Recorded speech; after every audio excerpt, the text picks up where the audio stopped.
We seek to minimize the iniquities of circumstances and ability, and we support a just distribution of nature's resources and the fruits of human effort so that as many as possible can enjoy a good life.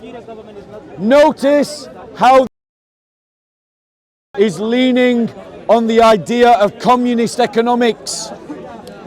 We Christians affirm the idea of caring for the poor. However, we also affirm the idea of private ownership, and we believe that these resources should only be redistributed where it is the agreement of society to do so. It cannot be imposed as a principle. And where a society does not make that choice, the church should step up to care for those that the state is not looking after. Ladies and gentlemen, you argue for a belief, an ideal that you assert, but tell me why, without an appeal to a teleological sense of justice, that you can argue for redistribution of resources. Nature does not redistribute resources. Nature argues for survival of the fittest, argues that the strong dominates the weak, argues that the strong takes from the weak what it needs. So you're basing your values not on an observation of nature, you're basing your values on Christian teaching that you have inherited and are now claiming for your own. Ladies and gentlemen, the points of the criticism of the manifesto are as follows. It is epistemologically flawed. Human beings understand the world through the narrative, not through empirical science. It describes human society and targets as its loci of focus the wrong thing. It focuses on the individual.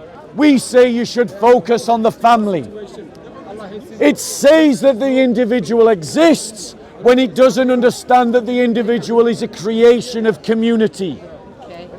It argues for metaphysics that it can't maintain, and it borrows those metaphysical claims from Christianity while trying to undermine Christianity. This entire argument could be summed up with a single phrase: cogito versus credo. The idea that I think, therefore I am, versus the idea that I believe. We Christians believe that the story you believe in is what forms you and what forms your society, and that is true of the idea of the credo of the Enlightenment. But the Enlightenment argues that through the credo we invent some kind of neutral position by which we can subject the world to a rational discourse about what is true, and that is not a valid argument because it is not true in itself. Any questions on the topic? Any questions? Go on. Do you believe that, so you're talking about secular humanism? Yeah. Do you believe that's a natural consequence of like the times, or do you believe there's like a satanic agenda pushing to destroy Christianity? Right, so you're right on both ways. So secular humanism emerged out of a trauma of a Christian civil war. Christians fought one another in the Reformation, one another by their millions, and looked for a way to make that war stop. And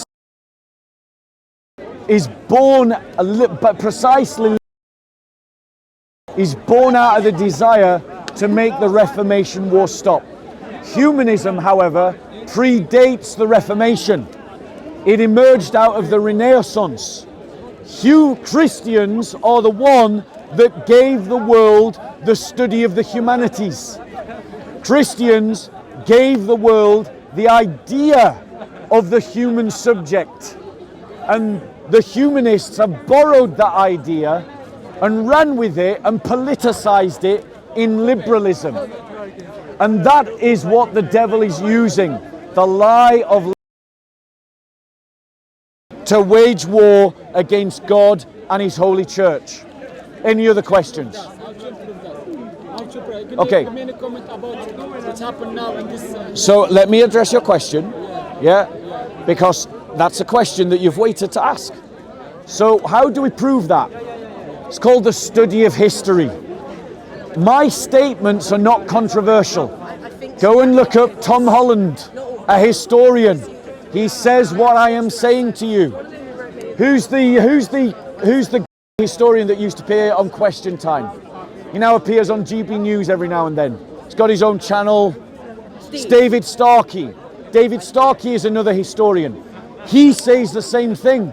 It is a settled opinion amongst historians that humanism emerged out of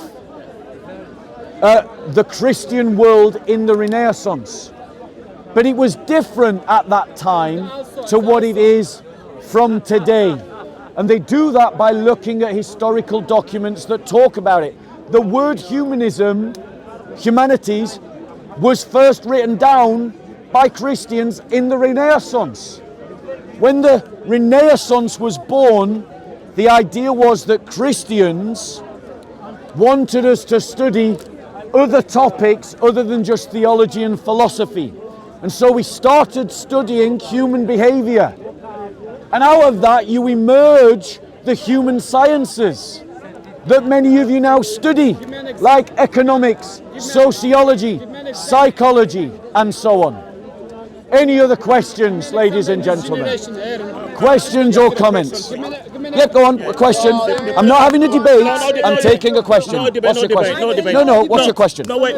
What's your question?